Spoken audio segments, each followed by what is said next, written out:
RJS mains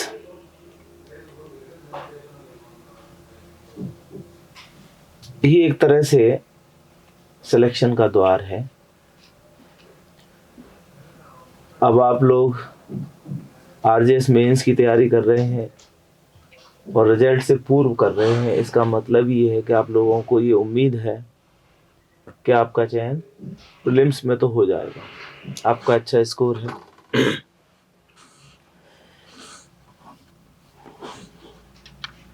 class में मैं ये स्पष्ट करना चाहता हूँ कि मेन एग्ज़ाम की तैयारी प्रारंभिक परीक्षा से थोड़ी सी डिफरेंट होती है।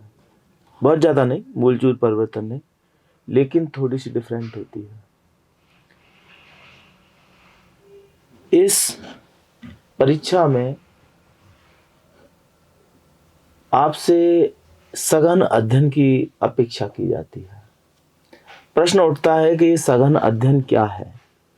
सघन अध्ययन ये है कि जो आपका सिलेबस दिया हुआ है और सिलेबस में जो इम्पोर्टेंट पार्ट है उसको गहरे से गहरा आप पढ़ लें। गहरे से गहरे का मतलब क्या है? उसका मतलब ये है कि जो लॉ लिखा हुआ है वो लॉ आपको आना चाहिए। यदि सुप्रीम कोर्ट ने या हाई कोर्ट ने कोई इंटरप्रिटेशन उस पर किया हुआ है तो वो भी आपको आना चाहिए। दोनों चीज़ें आपके दिमाग में होनी चाहिए और जैसा क्वेश्चन पूछा जाए वैसा आंसर आपको देना आना चाहिए। अब प्रश्न ये है कि तैयारी कैसे शुरू करें, कहाँ से शुरू करें? तो सबसे पहले आपके द्वारा आपका अपना सिलेबस बनाया जाना चाहिए। प्रश्न उठता है कि सिलेबस तो राजस्थान हाई कोर्ट ने दिया हुआ है, फिर हम कौन सा सिलेबस बनाएं? मैं आपको यहाँ कुछ सिलेबस आज बनवाता हूँ और उस सिलेबस को ही आपको अध्ययन करना है। मतलब उस सिलेबस में बहुत सारा ऐसा एरिया है जो आपको छोड़ना भी है। आपको सिलेबस दिया हुआ है आरजेएस का, है ना? उसमें आपके साथ क्या कह दिया? सीआरपीसी दे दी, सीपीसी दे दी, कॉन्स्टिट्यूशन दे दिया, कॉन्ट्रैक्ट दे दिया। आपको क्या करना है? आपको ये करना है कि सीपीसी का अपना सिलेबस होना चाहिए कि हमें क्या पढ़ना है और क्या छोड़ देना है। सीआरपीसी का अपना सिलेबस होना चाहिए कि हमें कौन कौन से चैप्टर्स पढ़ने हैं, कौन कौन से चीज़ें पढ़नी है, कौन कौन सी चीज़ें छोड़ देनी है। हर एक एक्ट के संबंध में आपके पास ऐसा मॉड्यूल तैयार होना चाहिए। पहला, सबसे पहला काम आपका यह होना चाहिए जो मैं अभी आपको कराऊंगा। दूसरा महत्वपूर्ण काम जो आपके द्वारा किया जाना चाहिए कि जो टॉपिक मैं यहाँ बताऊंगा उन टॉपिक पर आपके रजिस्टर के, आपके सिलेबस के अकॉर्डिंग वो पूरे पूरे बिंदु आपके हाथ से लिखे जाने चाहिए। यहाँ भी नोट्स दिए हुए हैं तो उन नोट्स को भी आपके द्वारा आपके रजिस्टर में आपके हाथ से लिखा जाना चाहिए। और मात्र 2 मोटे मोटे रजिस्टर आपके पास होने चाहिए। लास्ट में वो रजिस्टर आपको पढ़ने हैं। इसके अलावा कुछ भी पढ़ने की जरूरत नहीं है लॉ में। और 2 रजिस्टर आपके लैंग्वेज के बन जाए। लैंग्वेज के रजिस्टर पतले पतले होंगे और ये जो रजिस्टर होंगे साइज में बड़े होंगे, मोटे होंगे। और जैसे ही पेपर के 20 दिन बचते हैं तो आपकी तैयारी इस प्रकार होनी चाहिए 20 दिन या 1 महीना कि एक रजिस्टर लेके बैठे, शाम तक वो रजिस्टर पूरा हो गया, उससे संबंधित दूसरे दिन पूरा कंप्लीट टेस्ट पेपर आपने लिख दिया। तीसरे दिन फिर सेकंड पेपर को आपने लिया, पूरा का पूरा पढ़ लिया। नेक्स्ट डे उससे संबंधित क्वेश्चन पेपर का आंसर लिख दिया। फिर नेक्स्ट डे फिर ये कंटिन्यू, मतलब फिर लैंग्वेज के पेपर में, और फिर वही लॉ के पेपर्स। इस तरह आपकी तैयारी करनी है।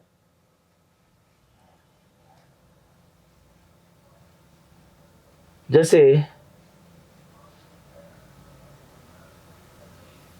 फिर आपको ये लगेगा कि अब सब कुछ ऐसा है जिससे मेरा चयन होगा ही होगा, तब आप बेयर एक्ट से भी फ्री और दूसरों के नोट से भी फ्री, सिर्फ वही तैयार करके जाना है और उससे बाहर आपका कोई पेपर नहीं आएगा। ठीक है ना। स्टूडेंट्स को ये लगता है कि आंसर लेखन कैसा होना चाहिए, कैसे आंसर को लिखें, तो सबसे पहले उसे अच्छा याद होना चाहिए। यदि अच्छा याद नहीं है तो अच्छा आंसर लिखा नहीं जा सकता। मतलब पक्का याद करना। दूसरा, पक्का याद किए हुए को जितनी बात पूछी गई है उतनी बात आपको बतानी है। मान लो पूछा जाए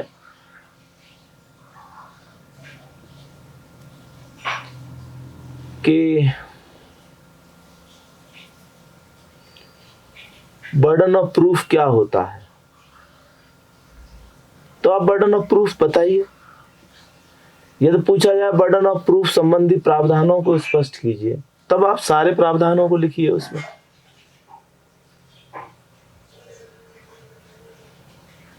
ऐसे ही मान लो कॉन्स्टिट्यूशन में भी पूछा जाए कि directive principle of state policies के क्या सिग्निफिकेंट है, आज की तारीख में वो किस प्रकार सिग्निफिकेंट है, तो वो ये नहीं पूछ रहा आपसे कि जी directive principles of state policies starts from this article and ends on this article, ये नहीं पूछ रहा। एंड यू स्टार्टेड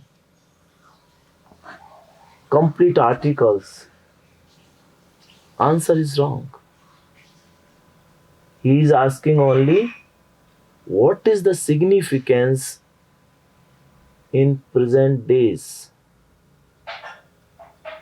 क्यों उपयोगी है आजकल वो। जैसे आपको ध्यान है कि अभी पूरे देश में बहुत दिनों तक, करीब 1 साल तक कृषि आंदोलन हुआ। तो directive principle of state policies कहते हैं स्टेट गवर्नमेंट को, स्टेट मतलब राज्य सरकार है ना, स्टेट को कहते हैं कि वो कृषि सुधार करे, पशुपालन का सुधार करे। तो सुधार करने के लिए क्या करना पड़ेगा, कोई नियम बनाने पड़ेंगे।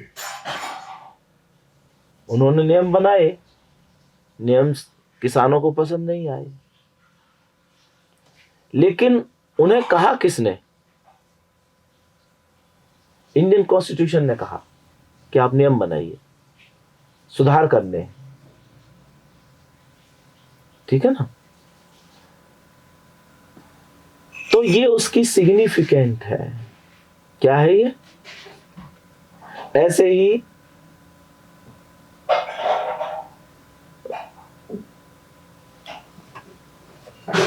मान लो ये पूछा जाता है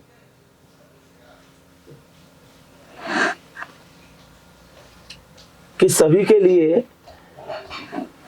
लिए एक जैसा कानून व्यवस्था हो, अलग अलग नहीं हो, है ना। तो किसी आर्टिकल में दे रखी है ना ये बात। कौन से में? क्या? Equality before law. 44 समान सिविल संहिता, समान नागरिक संहिता क्या दे रखा है? समान नागरिक संहिता की बात। अब सरकार मान लो प्रयास करती है, तो हु इज सेइंग?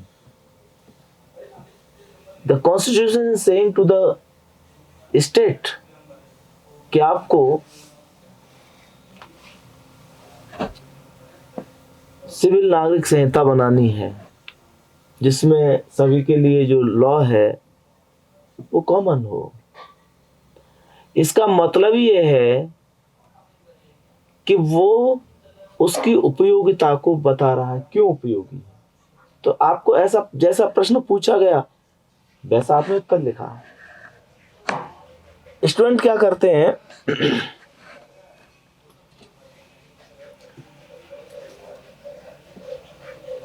बाजारी क्वेश्चन आंसर खरीदते हैं। आपने कुछ क्वेश्चन आंसर खरीद लिया, देख भी लिया, पैटर्न देख लिया, तो पहली बात तो ऐसा है कि हु वैसा का वैसा आप लिख नहीं सकते। जिसने भी वो लिखे हैं वो किताबों में देख देख के लिखे हैं, वो टाइपिस्ट ने लिखे हैं, और जिसने निशान लगा दिए कि भाई इस क्वेश्चन के आंसर में यहाँ से यहाँ तक उतार दो, वो किसने लिखे हैं? टाइपिस्ट ने लिखे हैं। टाइपिस्ट ने टाइप कर दिया, वो गलत है सही है। तो अब पूछ लिया सिग्निफिकेंस। अब मान लो कोई एक चीज पूछ ली उसमें, जैसे सिविल नागरिक संहिता बनाए जाने का नागरिकों पर क्या प्रभाव पड़ेगा, उसके गुण दोष बताइए। तो ये पूछ लिया। अब वो तो दे नहीं रखा क्वेश्चन। तो मतलब क्या है कि आपको आपके सिलेबस का वो समग्र रूप तैयार होना चाहिए, और जैसा प्रश्न आपसे पूछा जाए उसका वैसा उत्तर आपके द्वारा दिया जाना चाहिए। तो जैसा मैंने अभी आपको कहा कि सबसे पहले you should make your syllabus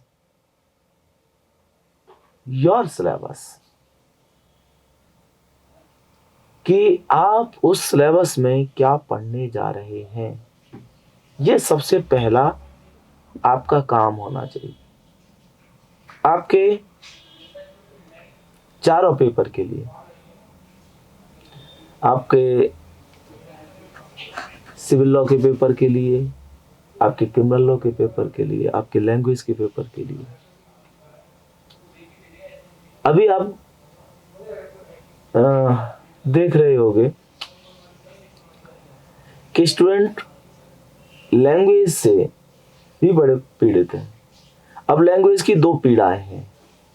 एक पीड़ा तो एक लैंग्वेज ऐसी है जिसमें ज्ञान कम है, और दूसरी जिसमें ज्ञान अच्छा भी है। तो स्टूडेंट पता है क्या कर रहे हैं, और इवन टीचर्स भी क्या कर रहे हैं।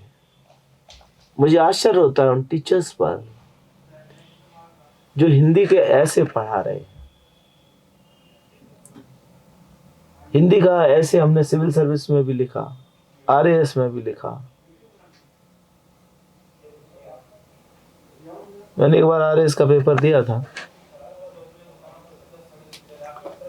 तब वो 200 मार्क्स का पेपर होता था हिंदी का, और जिसमें ऐसे भी लिखने आता था, ग्रामर भी होती थी। मेरे उसमें 140 नंबर आए ऐसे के पेपर।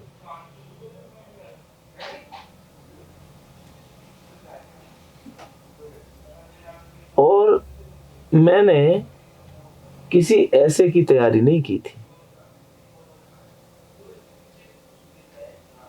मतलब ये विशुद्ध जीके का पेपर है, लेकिन आपसे ऐसी जीके नहीं पूछी जा रही कि कुछ भी पूछा जा रहा हो।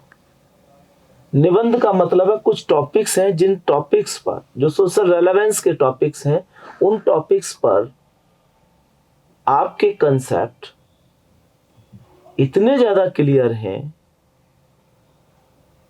कि आप उसे बड़े स्पष्ट सा से लिख सकते हैं। अब आप ग्रामर के वाक्य विन्यास पढ़ा रहे हो, संधियां उसमें पढ़ा रहे हो। अरे भाई जीके का पेपर है ये। जैसे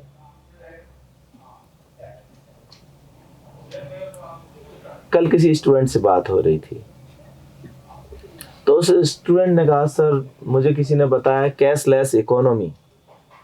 कौन सी इकोनॉमी? Cashless economy. उस पर ने ऐसे तैयार कर रहे हो। मैंने पूछा कि आप कैशलेस इकोनॉमी से क्या समझते हैं, क्या है कैशलेस इकोनॉमी?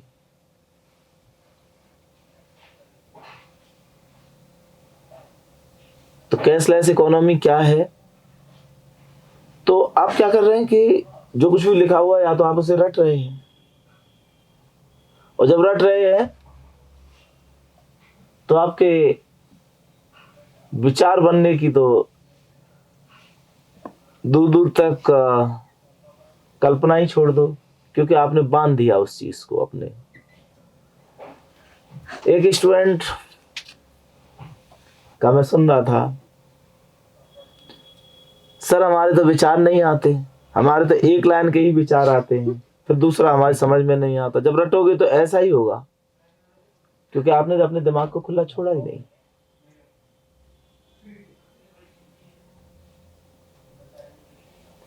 जब नोटबंदी हुई, नोटबंदी के बाद क्या हुआ? नोटबंदी के बाद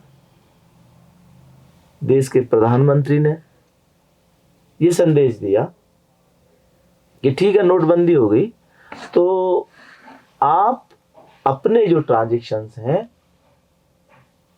उन ट्रांजैक्शंस को आप ऑनलाइन करिए, ऑनलाइन बैंकिंग का यूज कीजिए। बहुत सारी एप्लीकेशंस आ गई जिसमें ऑनलाइन ट्रांसफर हो रहा है। अब चूंकि इंटरनेट का जमाना है, इंटरनेट का मतलब ही है कि तीव्रता का जमाना है, बहुत तेजी से आगे बढ़ने का जमाना है। तो जब तीव्रता से बढ़ने का जमाना है, तो जिस मोबाइल का आप उपयोग करते हैं उस मोबाइल के माध्यम से क्या हो जाएंगे? वर्चुअल अंकों के माध्यम से सब कुछ ट्रांसफर हो जाएगा। हाथ में कुछ नहीं होगा, बस आप उसमें देख लीजिए, आपको किसी को 9,000 रुपये ट्रांसफर करने, तो 9,000 रुपया उसके चले गए जिसको आपने ट्रांसफर किया। फिर उस 9,000 वाले को अपने घर के लिए सामान लाना है, उसने सामान वाले को कर दिया, और सामान वाले को थोक में फिर सामान अपनी दुकान के लिए लाना है, उसने फैक्ट्री वाले को कर दिया। तो हो क्या रहा है? ये जो इकोनॉमी है ये कैशलेस इकोनॉमी है। अब जानते सब है, प्रश्न उठता है कि हमारे भाव हमारे दिमाग में इस प्रकार से नहीं आते, हम नहीं लिख पाते। सारे के सारे ऐसे की एक ही प्रकार की सीक्वेंस होती है, एक ही प्रकार की, गेट बंद कर दो, एक ही प्रकार की सीक्वेंस होती है। सबसे पहले आपको ये बताना चाहिए जिस टॉपिक पर ऐसे लिख रहे हैं कि उस टॉपिक का नाम क्या है। जैसे कहा कैशलेस इकोनॉमी, तो सबसे पहले तो आप ये बताओगे ना कि कैशलेस इकोनॉमी क्या होती है, कि जी ये होती है कैशलेस इकोनॉमी, जहां जो मुद्रा है उसको किसी के हाथों में जाने की जरूरत नहीं है, वो इंटरनेट के माध्यम से ऑनलाइन कर सकता है, गूगल पे कर सकता है, सैमसंग पे में भी इन मोबाइलों ने भी शुरू कर दी है, सैमसंग पे कर सकता है। हाँ, सबसे ज़्यादा जो ट्रांजैक्शन हो रहे हैं वो पेटीएम से हो रहे हैं, पेटीएम कर सकता है। तो ये इकोनॉमी तो है, लेकिन ये चल रहा है। फिर प्रश्न आता है कि कैशलेस इकोनॉमी की आवश्यकता क्यों है? तो आप समझ रहे हैं कि वर्ल्ड वाइड इंटरनेट सबके हाथों में आ गया है, और जिनके हाथों में नहीं आया उनके हाथों में आ जाएगा, क्योंकि उसकी प्रोसीजर चल रहा है। तो अधिकतर लोग इसमें इन्वॉल्व होते जा रहे हैं। जब कुछ समूह के लोग इन्वॉल्व नहीं होंगे, दूसरे के होंगे, तो दिक्कत आएगी। तो एक तो ये कारण है कैशलेस इकोनॉमी बनाने का। दूसरा, आवश्यकता क्यों है? अब ये पॉइंट आपने अपने दिमाग में बिठा लिए तो इससे कोई असर नहीं पड़ता कि आप हेडलाइन में लिख रहे हैं या बिना हेडिंग के लिख रहे हैं। It depends on your capability कि आप अपने मस्तिष्क में हेडलाइन बना लें और उसको पैराग्राफ में लिख दें। मस्तिष्क में आपने सेट कर ली चीजें और आपने उन्हें लिख दिया।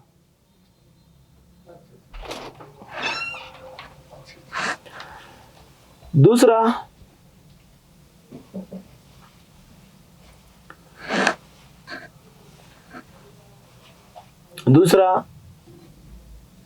आपको लगता है कि हेडिंग में अच्छा लगेगा, तो कोई बात नहीं, आप पहले हेडलाइन बना लें।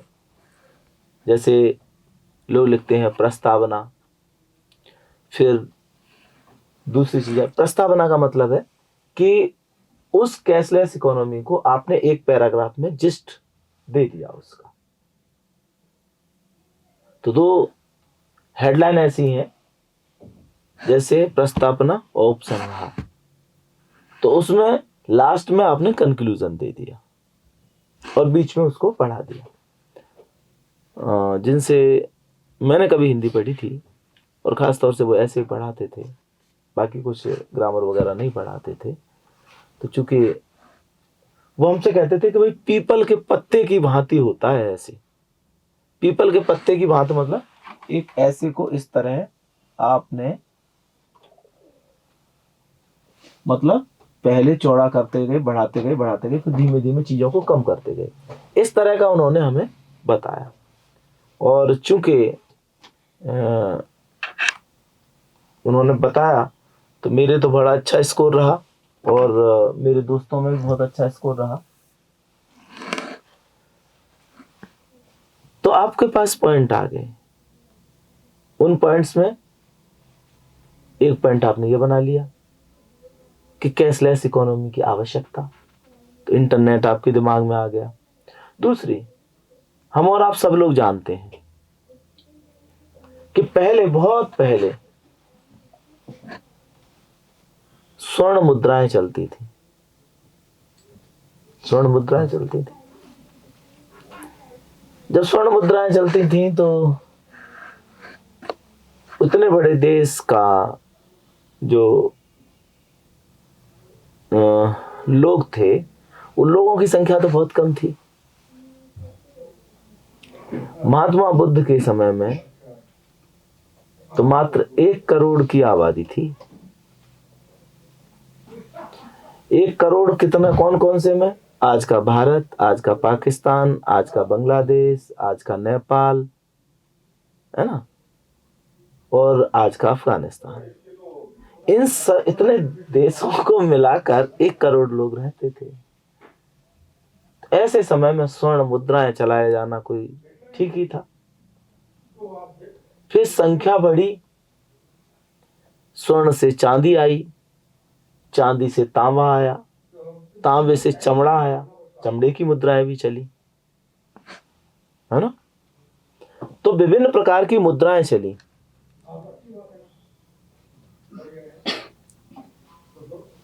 और इन विभिन्न प्रकार की मुद्राओं से अर्थव्यवस्था चलती थी। अर्थव्यवस्था का मतलब पूरे सिस्टम में धन का आवागमन, है ना, तो अर्थव्यवस्था चलती थी। तो इस प्रकार स्वर्ण मुद्राएं, चांदी की मुद्राएं, तांबे की मुद्राएं, चमड़े की मुद्राएं चलती रही। जिसे आप रुपया कहते हो, शेरशाह सूरी ने चलाया था। फिर आप देख रहे हो धातु की मुद्राएं आने लगी, ये लोहे का सिक्का आने लगा। फिर कागज आने लगा। तो ये क्यों किया इतना? क्योंकि जनसंख्या बढ़ रही थी और सबके हाथ में पैसा होना जरूरी था। तो पैसा यदि सोने की मुद्राएं रखी जाए तो क्या होगा? घिसेगा इतना सोना, सबके हाथ में जाएगा, आएगा, घिसेगा। फिर इतना बड़ा देश, 125 करोड़ की जनसंख्या, और 125 करोड़ की जनसंख्या के लिए इतने नोटों को छापना, और उन नोटों को छापना कितना पैसा लगता है, कितना कागज बर्बाद होता है। तो जब वर्चुअल हो सकता है, वर्चुअल आभासी हो सकता है, मैंने आपको 10,000 रुपया ट्रांसफर किया, 10,000 रुपया, हाँ मैंने कहा आ गए, आपने कहा आ गए। अब ना तो कहीं आए भाई, हाथ में तो किसी के गए नहीं, आपने कहा आ गए, हाँ आ गए सर। अभी जैसे मैं बहुत सारे लोगों को जो इंस्टीट्यूट में होते हैं उनको भी सैलरी जाती है, तो कैसे जा रही है? चेकबुक खत्म, चेकबुक की जरूरत नहीं। पहले चेक काटते थे, साइन करते, भाई 50 चेक साइन करने। अब क्या, वो चेकबुक खत्म, जरूरत ही नहीं है। एक क्लिक में सारों के पैसे पहुंच गए उनके खाते में। उन्होंने कहा आगे साहब, जबकि हाथ में कुछ नहीं आया। दूसरी, तो इतना सारा पैसा लगाने की जरूरत नहीं पड़ी, सरकार का पैसा बच गया नोट छापने, इतना सारा कागज बच गया, ठीक है ना, इतना सारा कागज बच गया। साथ में मानवीय मन, कहीं ना कहीं चोर बैठा है, मेरे पास ज्यादा धन हो जाए, तो चोर बैठा है तो चोरी करता है। अब डिफरेंट टाइप की चोरी हो गई। अच्छा, नोट सरकार बना रही, चलो हम भी बना देंगे। अब टेक्नोलॉजी ऐसी आ गई, वो बना देते हैं, प्रिंट वैसा का वैसा, प्रिंटर ही निकाल देता है नोट के जैसा। तो अब आप क्या करोगे? सरकार परेशान, इकोनॉमी ध्वस्त हो रही है। उन्होंने कहा आतंकवादियों ने नोट छापना शुरू कर दिया। तो किस चीज में सरकार को कैशलेस इकोनॉमी का क्या फायदा हुआ? एक तो सरकार का जो धन लगता है छपाई में, वो खत्म, क्योंकि नोट सबके हाथ में रहते हैं, करोड़ों आदमियों के हाथ में सर्कुलेट होते हैं, वो फटते हैं, पुराने होते हैं, फिर दोबारा छापने, वो खत्म। दूसरी, आप पे 20 लाख रुपया है, और 20 लाख रुपए कहाँ है? आपके बैंक में है। आप मोबाइल से 20 लाख को ट्रांसफर इधर से उधर कर सकते हो। आपका मोबाइल गिर गया, टूट गया, कोई बात नहीं, चोर तो नहीं चुरा सकता ना 20 लाख को। तो सिक्योरिटी पर्पस ज्यादा अच्छा हो गया, सिक्योरिटी। दूसरी, चोर लेके जाएंगे कहां से? लोग पहले घर में रखते, अलमीरा में रखते। आ जाओ चोरों, कपड़े ले जाओगे, कुछ है तो है नहीं, पैसे तो है नहीं, ठीक है ना। तो ये आवश्यकता है। दरअसल मैं क्या बताने की कोशिश कर रहा हूं आपको, कि आपके निबंध में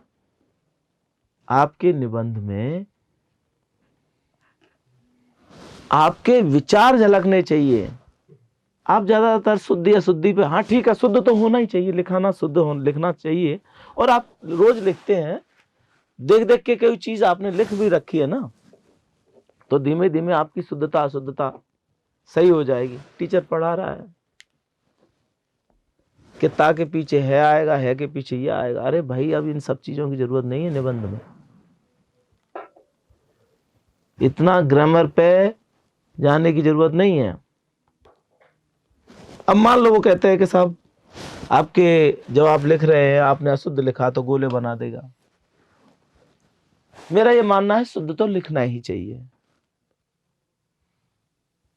ना बने गोले। लेकिन अल्टीमेटली निबंध का मतलब क्या है?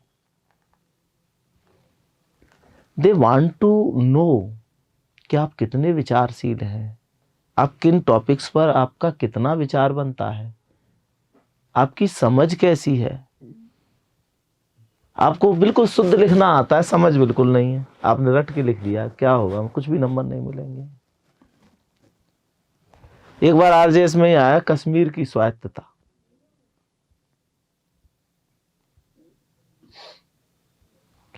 कश्मीर की स्वायत्तता। अब कश्मीर की स्वायत्तता के संबंध में तो जानो। तो ऐसे विशुद्ध रूप से जीके है, वो टॉपिक हैं जिन टॉपिक्स के संबंध में आपका ज्ञान क्लियर होना चाहिए। तो जहां तक बात है हिंदी की, हिंदी का ऐसे तो लैंग्वेज तो आपको लिखनी आती है, कहां उलझ रहे हो आप इन सब चीजों में कि भैया ग्रामर के ये शब्द और ये अशुद्धियां ज्यादा। ठीक है, शुद्ध आना चाहिए, वो तो आपके लॉ का पेपर दे रहे हो उसमें भी आना चाहिए। और आश्चर्य की बात कि एक भी हिंदी का टीचर ये नहीं पढ़ा रहा, वो यही पढ़ा रहा है जो उसको आता है, क्योंकि उसका भी ज्ञान उतना उसने इकट्ठा नहीं कर रखा है। अरे भाई ये टॉपिक्स है। जैसे अभी पूरे देश में आंदोलन चला तो कृषि सुधार, भारत में कृषि सुधार आ जाए, तो आपको पता होना चाहिए कि कृषि सुधार क्यों आवश्यक है।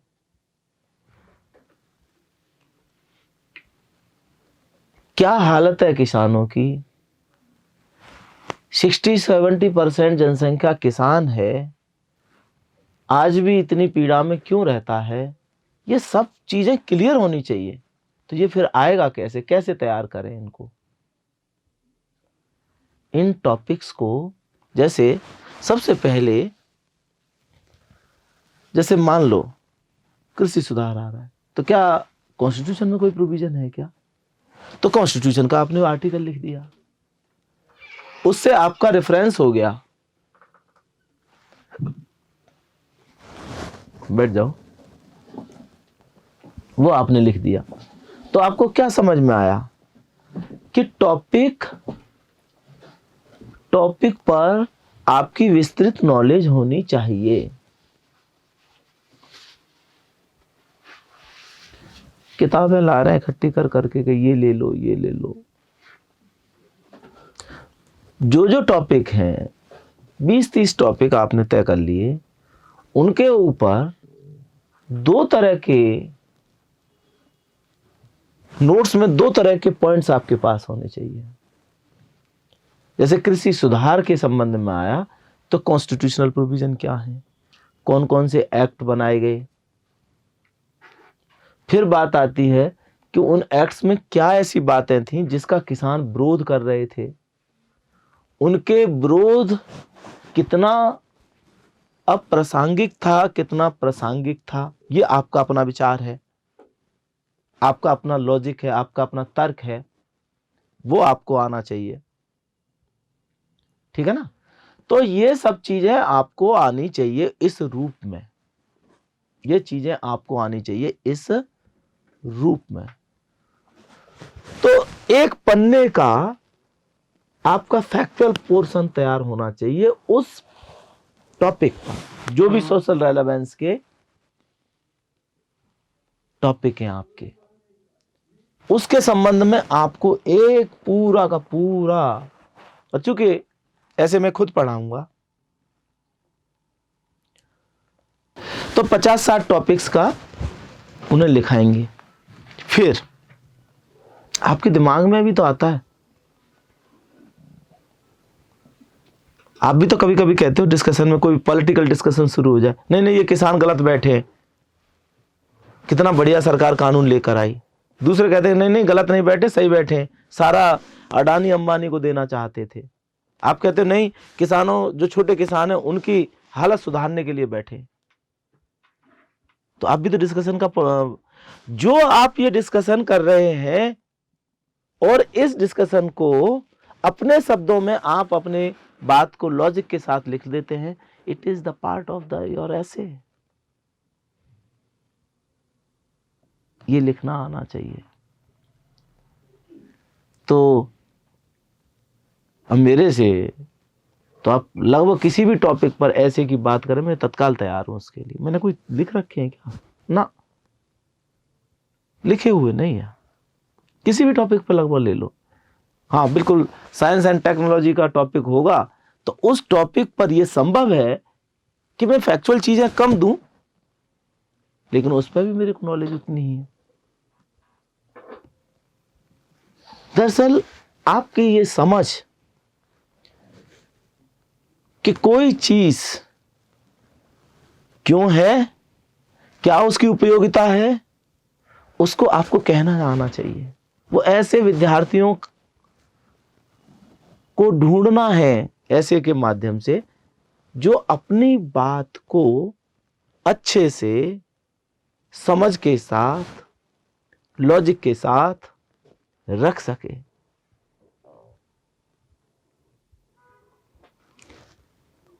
एक चीज है, कभी कभी क्या होता है कि टीचर ऐसी चीज पढ़ाने की कोशिश करता है, खासतौर से पहली दूसरी क्लास में, जो स्टूडेंट को बिल्कुल ना आती हो। और वो इसलिए कर रहा होता है कि स्टूडेंट के साथ उसका एक तारतम्य बन जाए, कुछ थोड़ा ठीक है, स्टूडेंट सोचें यार सर तो बहुत होशियार है। ठीक है, स्वाभाविक है, सभी टीचर करते हैं। लेकिन आप उसी में मत उलझे रहिए, उसी को रिपीट मत करिए, आप ट्रैक से मत अलग हटिए। 1-2 दिन की बात चलती है, लेकिन 10वीं 20वीं क्लास में अभी यही चल रहा है, तो वो गलत है। तो ये पार्ट कैसे लिखा जाना है, इसके 3 चरण खास तौर से मैंने डिवाइड कर रखे हैं। पहला तो आपके पास 1-1.5 पन्ने का फैक्चुअल पोर्शन तैयार हो, वो आपको पक्का याद होना चाहिए। वो आपको पक्का याद होना चाहिए। जैसे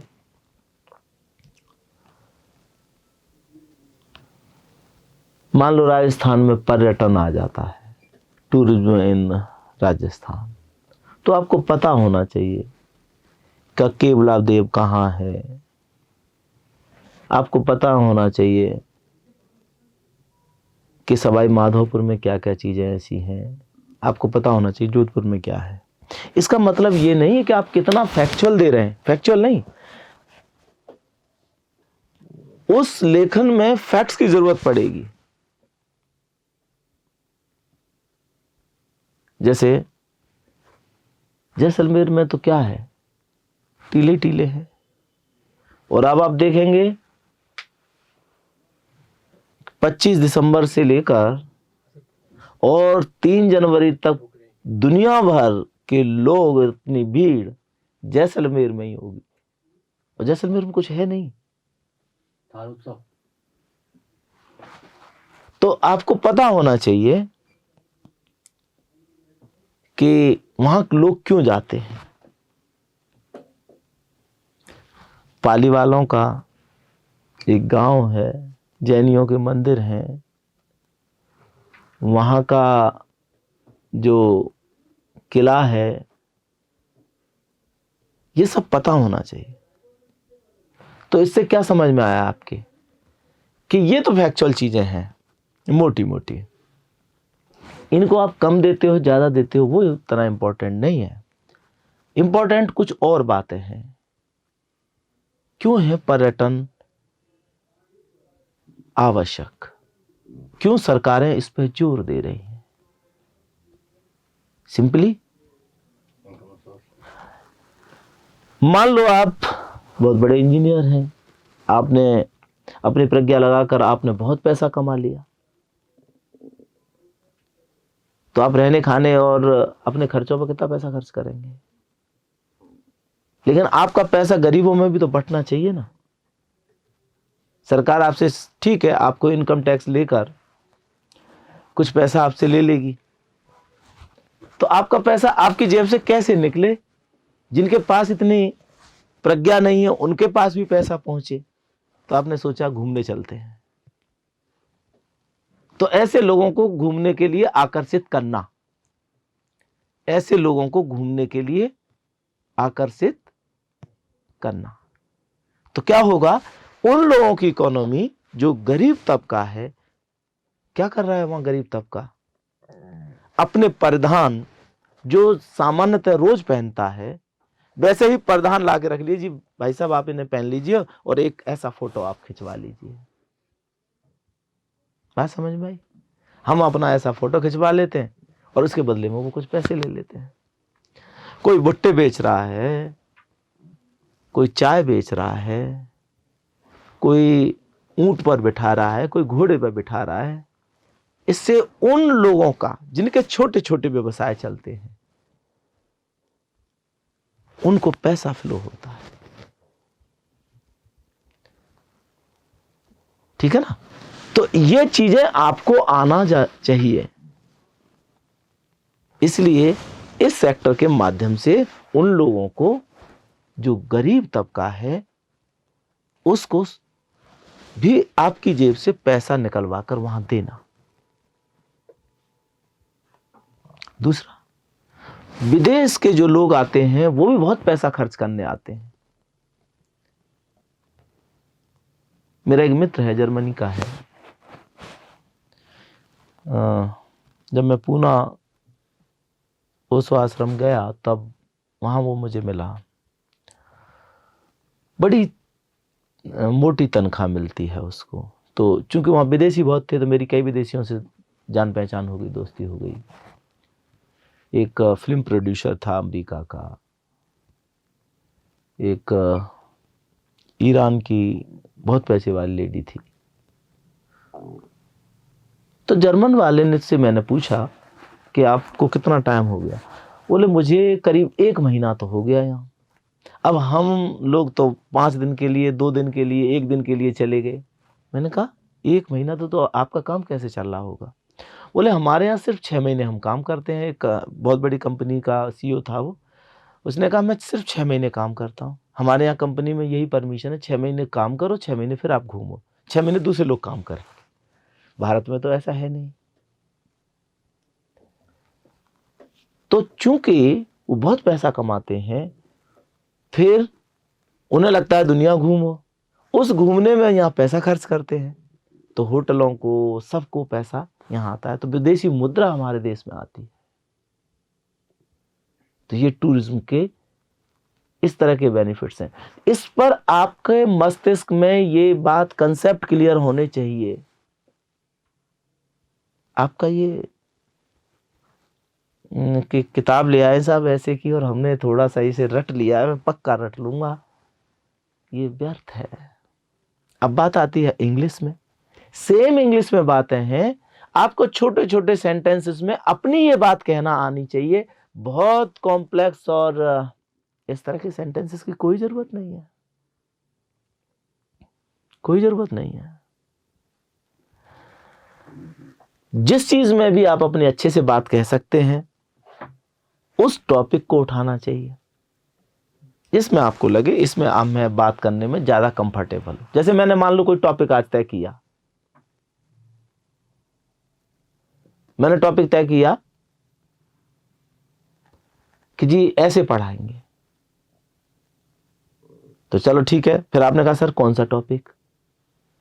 तो मान लो मैंने यहां 10 टॉपिक लिखे और आपने सबने अलग अलग लोगों ने कहा, अलग अलग स्टूडेंट्स ने कहा नहीं सर ये वाला टॉपिक रख लो, ये वाला टॉपिक रख लो, तो होगा ना? मान लो मैं ये कहूं कि हम जीडी करेंगे, डिबेट करेंगे, तो आप क्या कहेंगे कि सर ये वाला टॉपिक ले लो। कौन से वाला टॉपिक आप चुनना चाह रहे हैं?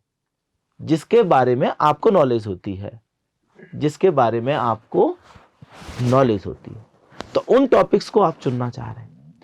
तो मान लो हमने फैक्चुअल चीजें कुछ आपको बता दी और फैक्चुअल चीजों को बताने के बाद हमने ये सारा डिस्कशन कर लिया, तो हमने एक डिबेट शुरू कर दी इस टॉपिक पर। हो सकता है कि जो बात मैंने ना बताई हो वो आपको लगती हो कि सर इसका ये बेनिफिट भी है, ये नुकसान भी है, तो वो आप बता सकते हैं।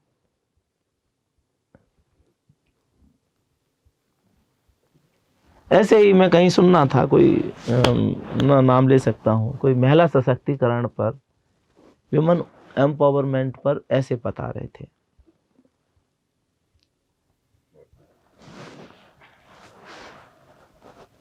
मुझे याद है मेरे एक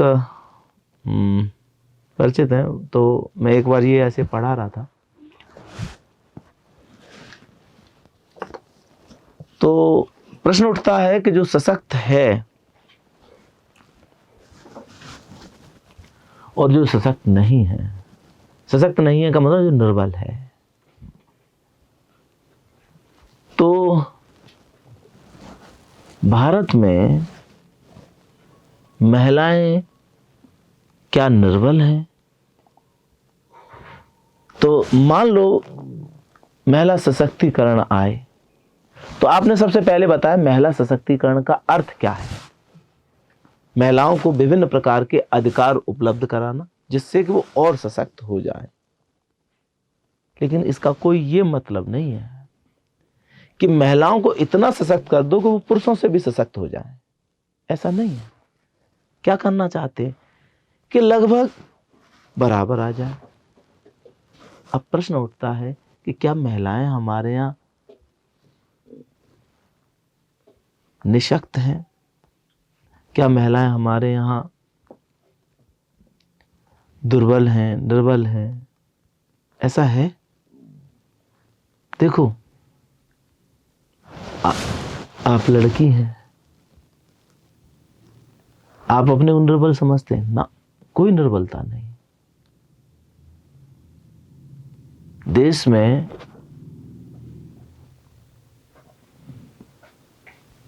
महिला मुख्यमंत्री हैं, ममता बनर्जी महिला मुख्यमंत्री हैं, राष्ट्रीय अध्यक्ष सोनिया गांधी राष्ट्रीय अध्यक्ष हैं, वसुंधरा राजे बीजेपी की उपाध्यक्ष हैं। कितनी सारी महिलाएं हैं।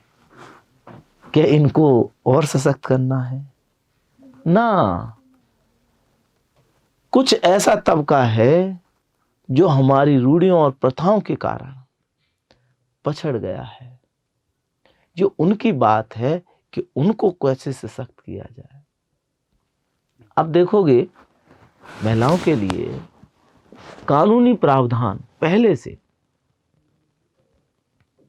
अब जैसे भारतीय दंड संहिता की बात करें तो नियम तो है equity before the law and equal protection of law. लेकिन एडिशनल प्रोटेक्शन किसको दिया हुआ है? महिलाओं और बच्चों के लिए एडिशनल प्रोविजन दिए हुए हैं। जहां तक अधिकारों की बात है, महिलाओं के कोई भारत में अधिकार कम नहीं है। तो महिलाएं भारत में सशक्त कैसे हों? क्या है तरीका? आपके क्या दिमाग में तरीका आता है? एक ही तरीका आता है कि पढ़ाई लिखाई होनी चाहिए, एजुकेशन होनी चाहिए। अधिकार तो ऑलरेडी दिए हुए हैं भाई, हर जगह अधिकार ज्यादा दिए हुए हैं। भारत में महिलाओं के अधिकार पुरुषों से ज्यादा हैं। Not even general law, even Indian constitution. In Indian constitution महिलाओं और बच्चों को एडिशनल राइट्स दे रखे हैं। महिलाओं बच्चों के लिए पॉक्सो एक्ट बना हुआ है, महिलाओं के लिए डीवी एक्ट बना हुआ है, डोमेस्टिक वायलेंस एक्ट बना हुआ है। पुरुषों के लिए थोड़ी बना हुआ है। तो जहां तक अधिकारों की बात है, महिलाएं निशक्त नहीं है भारत में। और भारतीय परंपराओं की बात है, वहां पर भी नहीं है। आप देखोगे कि पुरुषों नहीं, गार्गी और अपाला की तो बात बहुत पुरानी हो गई, लेकिन अभी वर्तमान की बात देख लो। जैसे मुझे याद है जब मेरी शादी की चर्चा होती थी तो मान लो लोग आए, पिताजी से कुछ बात कर रहे हैं, तो पिताजी कहते ठीक है हम विचार कर लेते हैं। पता विचार किससे करना था? मेरी माँ से। डिसीजन किसके पास था? माँ के पास। आज भी लेडीज के पास हमारे संस्कृति में सबसे ज्यादा डिसीजन मेकिंग है। तो जहां महिलाएं निशक्त हो रही हैं, जहां एजुकेशन नहीं है, जहां क्रूर तरह के लोग हैं, वहीं निशक्त हैं, बाकी तो पावरफुल है। अब जैसे हमने कोई कार्यक्रम किया, मेरी माँ ने तय कर दिया नहीं नहीं इतनी साड़ी इतनी ये सब होनी चाहिए, फिर मतलब हमने जो तय किया वो ओवर रूल कर दिया उन्होंने कि नहीं हम तो पढ़े लिखे हैं, माँ पढ़ी लिखी नहीं है। हम पढ़े लिखे हैं, मेरी माँ पढ़ी लिखी नहीं है। Who is taking the decision? इस तरह की सोसाइटी में जहां इस तरह के मामले हैं, मदर डिसाइड कर रही है, तो निशक्त कैसे होगी? नहीं है ना। तो ये बातें महिला सशक्तिकरण में कि हमारी सोसाइटी ऐसी है, लेकिन सोसाइटी का कुछ तबका ऐसा है जहां महिलाओं से मारपीट करते हैं, लोग परेशान करते हैं। वहां सशक्त करने की बात है। महिलाएं भारत में सशक्त हैं, महिलाएं भारत में अशक्त नहीं है। अब हम वही रटा रटाया वो पुराना प्राचीन अबला तेरी यही कहानी सुना रहे हैं। अरे कब तक सुनाओगे भाई? नंबर नहीं आएंगे इनसे। यथार्थवादी बनो, यथार्थ पेश करो, स्टूडेंट भी यथार्थ पेश करे और उस यथार्थ को कम शब्दों का 500-700 शब्दों में अपनी बात लिखने का उसे अभ्यास आना चाहिए। ये है ऐसे। हिंदी की अशुद्धियां देख रहे हो, कोई डिस्कशन का पॉइंट नहीं है ना भाई, गलत तरीका है। It is absolutely wrong. शुद्ध तो होना चाहिए, शुद्ध तो आपके लॉ के पेपर में भी होना चाहिए, whether your medium is English और हिंदी। हिंदी में भी दे रहे हो तो, इंग्लिश में भी दे रहे हो तो, लेकिन इस पर बहुत ज्यादा जोर देने की जरूरत नहीं है। आपकी जनरल स्टडीज का पेपर है, सामान्य ज्ञान, कुछ टॉपिक्स के संबंध में आपका ज्ञान सामान्य। It is not saying to gain the special knowledge. आपसे ये उम्मीद नहीं की जाती आप उसके विशेषज्ञ हों, विशेषज्ञता नहीं, सामान्य डिस्कशन में आप अपनी बात रखना आना आपको चाहिए।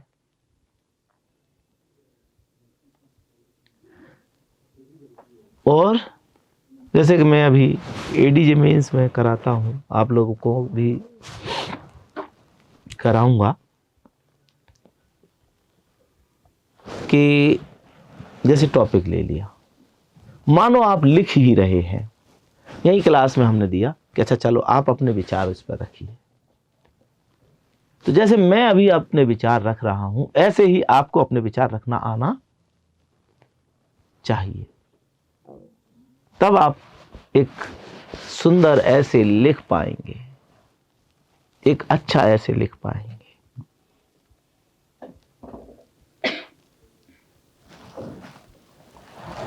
तो ऐसे ही मान लो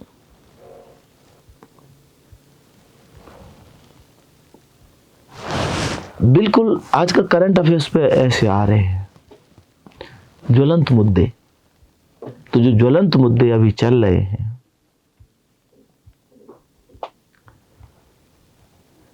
अभी कई राज्यों में चुनाव होने हैं, तो मान लो चुनाव सुधार पे आ गया। अब किताब आपने सोचा यार कहीं सर ने पढ़ा नहीं चुनाव सुधार क्या है, तो आप किताब ले आए और किताबों में क्या है, 25 साल पहले भी चुनाव सुधार था और आज भी चुनाव सुधार है, और 25 साल पुराने ऐसे को गाइडें कॉपी करते करते अब तक चला आ रहा है। कौन कर रहा है? अपने दिमाग से थोड़ी लिख रहे हैं, टाइपिस्ट बैठे हैं, टाइपिस्ट टाइप कर रहे हैं, बेस्ट टू बेस्ट किताबों में यही हो रहा है। क्या है चुनाव सुधार? आपने चुनाव सुधार संबंधी कोई प्रावधान है वो दे दिया, ठीक है, फैक्चुअल बातें कुछ आपने दे दी, ठीक है, लेकिन उनका बहुत असर पड़ने वाला नहीं है। वो आपका विचार जानना चाहता है, क्यों जरूरत है। जैसे मैं एक टॉपिक लूं, बाकी तो आप सीक्वेंस मैंने अभी जो बताई थी उसी सीक्वेंस में रहेंगे। अब जैसे यूपी में चुनाव है, पंजाब में चुनाव है, उत्तराखंड में चुनाव है, और स्टेट्स में भी चुनाव है। अब चूंकि चुनाव है तो चुनाव जीतना हर पार्टी का उद्देश्य है। आप देख रहे हो कि जो देश के प्रधानमंत्री हैं, अभी कल काशी में थे, घूम रहे थे, रोटी खा रहे थे सर, रोटी भी खा रहे थे, गंगा जल भी चढ़ा रहे थे, गंगा जी में डुबकी भी लगा रहे थे। अब ये बेचारे क्यों कर रहे हैं ये सब काम, जबकि तो देश के प्रधानमंत्री हैं।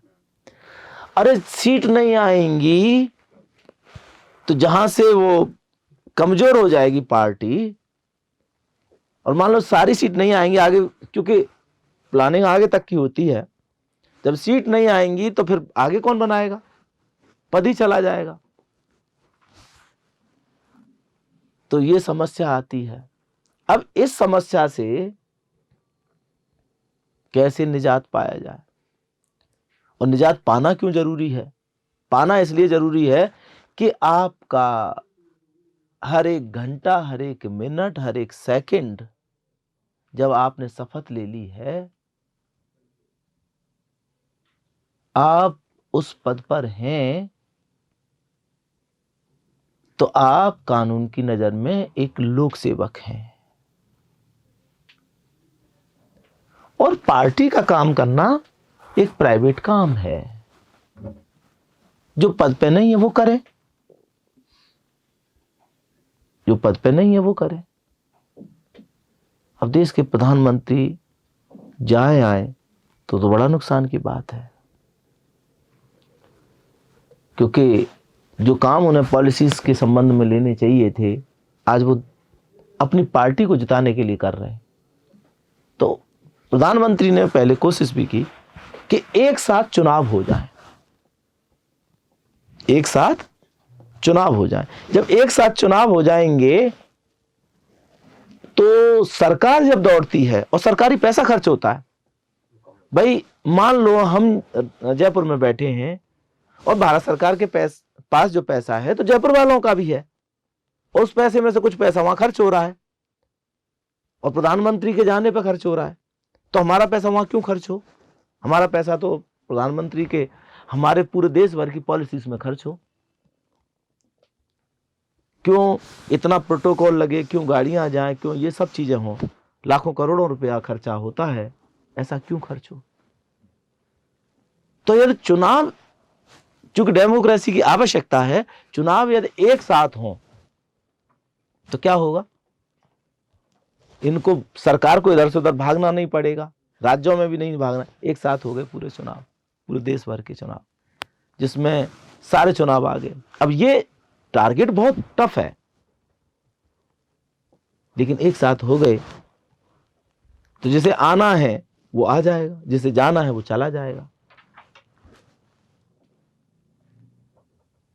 तो ये जो बातें हैं, इन बातों की चर्चा आपके ऐसे में होनी चाहिए।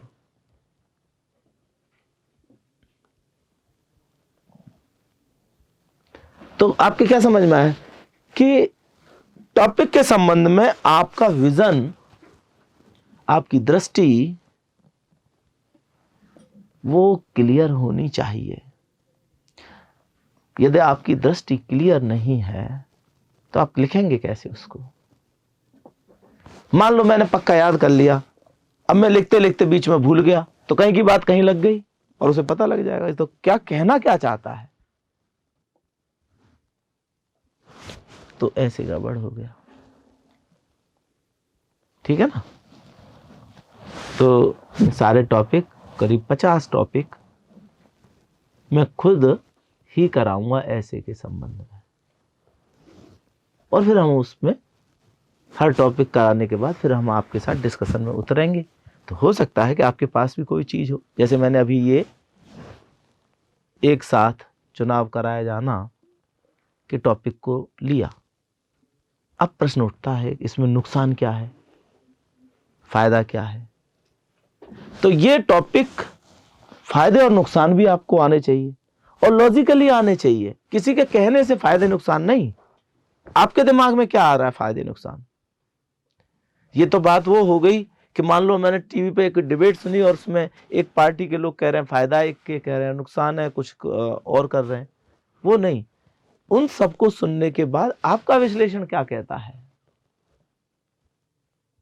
वो ऐसे है। ऐसे आप नेगेटिव लिख रहे हैं या पॉजिटिव लिख रहे हैं, इससे कोई विशेष असर नहीं पड़ता, लेकिन आपके विचार मौलिक होने चाहिए, आपके ऐसे में मौलिकता होनी चाहिए। तो ये ऐसे के डिस्कशन के पॉइंट हैं।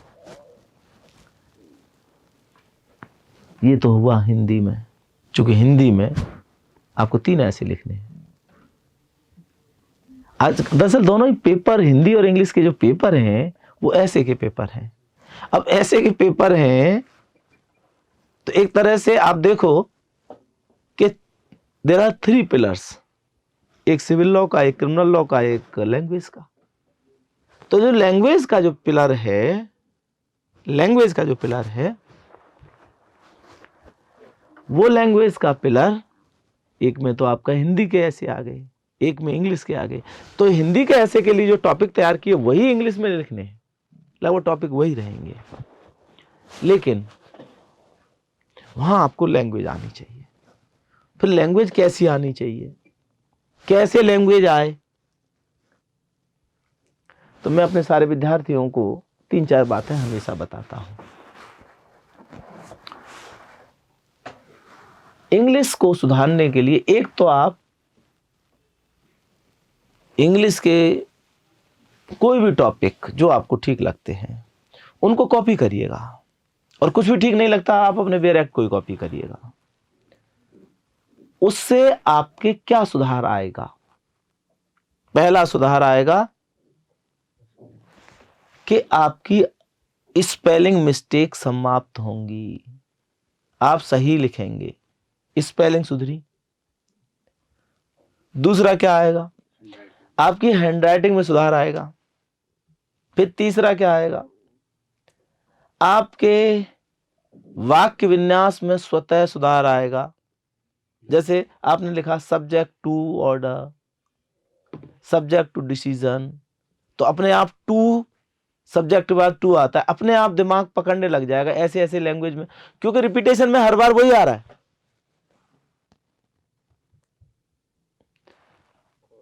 तो बिना पढ़े भी, बिना ग्रामर पढ़े भी कहां दी लग रहा है, कहां एन लग रहा है, कहां, ये आपके दिमाग में अपने आप सेट होते चली जाए, आपको पता ही नहीं चलेगा यहां क्यों लग रहा है। आपसे पूछा जाए कि यहां क्यों लगाया है,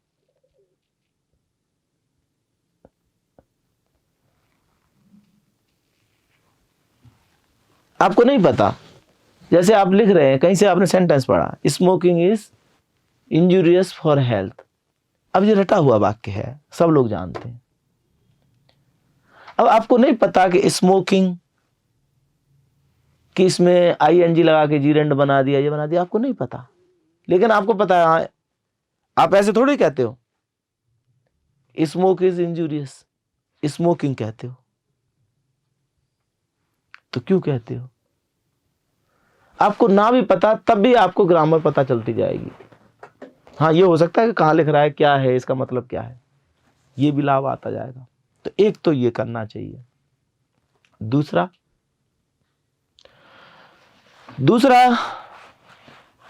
एक आपके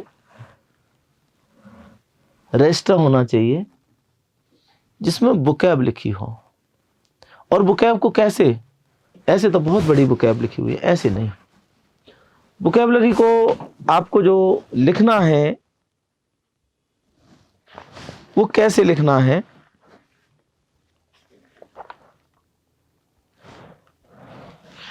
वो आपको थोड़ा सा समझना पड़ेगा। मतलब आप कुछ कुछ सेंटेंस स्ट्रक्चर्स, छोटे सेंटेंस, बहुत छोटे सेंटेंस, उन सेंटेंसेस को याद कर लें।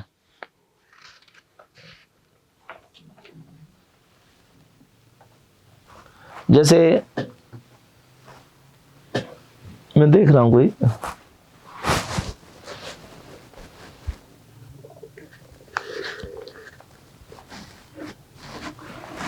अब जैसे आपके दिमाग में आया है एग्रीज टू पे। अब जब ग्रामर में जाएंगे तो आप जानते हैं ऐसे आई एस लगता है, ए एग्रीज टू पे। अब आपने ऐसे सेंटेंस को उसकी हिंदी लिख ली। ऐसे छोटे छोटे सेंटेंसेस, बहुत छोटे छोटे सेंटेंसेस के टुकड़े, वो मैं आपको लिखाऊंगा। करीब करीब 1000 ऐसे वो है, तो आप जस्ट उन्हें रिवाइज कर रहे हैं, रोज रिवाइज कर रहे हैं।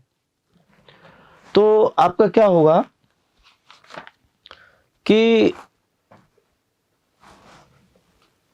अपने आप जब आप लिख रहे हैं तो वो छोटे स्ट्रक्चर्स अपने आप सामने आ जाएंगे कि अब ये लिखना चाहता हूं, विचारों में साथ सम्मिलित हो जाएंगे।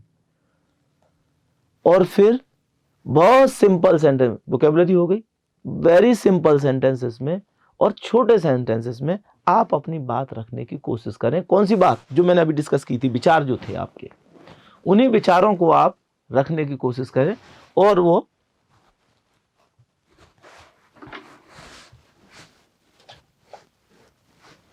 उन्हीं विचारों को आप उसमें रखने की कोशिश करें। तो आपकी ऐसे लैंग्वेज सुधरेगी। अब छोटे छोटे सेंटेंसेस कैसे बनते हैं, क्या है, ये आपने प्री के टाइम पे पढ़े भी थे, ठीक है ना। लेकिन मान लो उसमें भी कोई दिक्कत आ रही है तो जो भी टीचर है वो आपको थोड़ा सा कराएगा। तो ऐसे करके आपका, अब बात आती है कि मान लो हमारे लिए बहुत टफ है कि नहीं बैठ पा रहा है, अंग्रेजी नहीं आ रही है। वैसे तो मेरे हिसाब से अंग्रेजी टफ नहीं है, आपके किसी भी सब्जेक्ट से टफ नहीं है। जो भी आपके सब्जेक्ट हैं, किसी भी एक सब्जेक्ट को ले लिया जाए, जब आप CRPC CPC में पारंगत हो सकते हैं तो अंग्रेजी तो उसका 1/4 भी नहीं है, तो वो तो बेकार का हुआ है। दूसरा, आपने जो भी ऐसे लिखा करा उसको आपने रिकॉर्ड कर लिया बोल के, आपने उसे सुना और सुनने पर ये कोशिश की कि समझने की कोशिश कर रहे हैं। क्योंकि जो लर्निंग है वो 3 तरह की है। ऑडिटरी लर्नर हैं हम, जो सुनकर याद करते हैं, मैं आपको बोल रहा हूँ, आपको कुछ समझ में आ रहा है, सुन रहे हैं। एक विजुअलाइज लर्नर है, जब आप कॉपी कर करके देख देख के लिख रहे हैं या पढ़ रहे हैं तो भी है। और एक काइनेस्थेटिक लर्नर होते हैं, जो करके समझ में आता है, कोई ना कोई काम करोगे। जैसे मैंने कहा आप ऐसे लिखिए, तो आपने ऐसे लिखा, जो भी आपके दिमाग में आया लिखना शुरू किया, तो क्या हुआ, ठीक है, लिखने से आपको तय हो गया। तो ये थी ऐसे की बात, ठीक है ना। अब मैं आपको बताना चाहता हूं कि मैंने अभी जब से शुरू किया लेक्चर, तो मैंने आपको कहा था कि आपके पास अपना सिलेबस होना चाहिए, उसको डिस्कस कर लेते हैं।